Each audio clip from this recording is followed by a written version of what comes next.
Mesdames, Messieurs, bonsoir. Bienvenue au flash de 18h sur la RTB.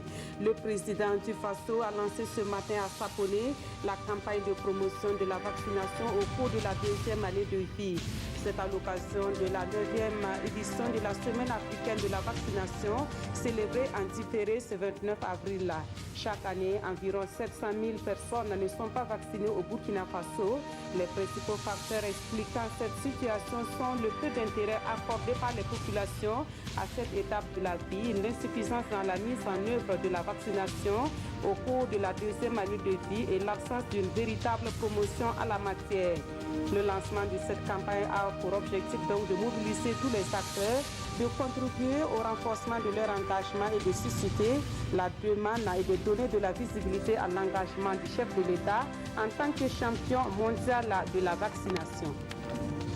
Les membres du comité technique national du PNDS, le plan national de développement économique et social, ont eu une rencontre ce matin à Ouagadougou pour faire le point de la mise en œuvre du PNDS en 2018 avant de procéder à la validation de la mise en œuvre des actions du plan.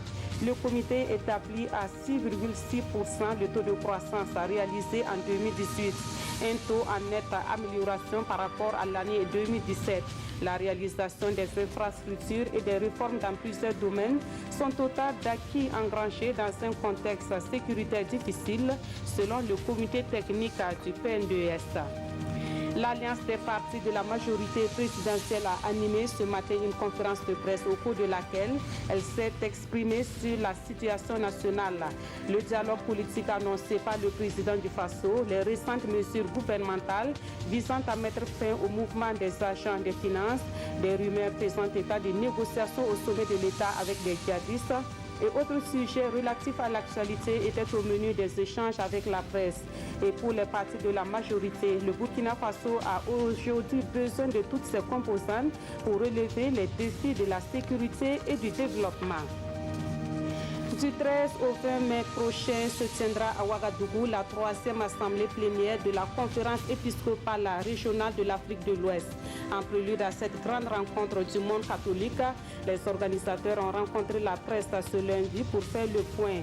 Sont attendus au Burkina 16 pays de l'Afrique francophone, anglophone et lusophone, au centre des échanges, la nouvelle évangélisation et le développement humain intégral dans l'Église Famille de Dieu.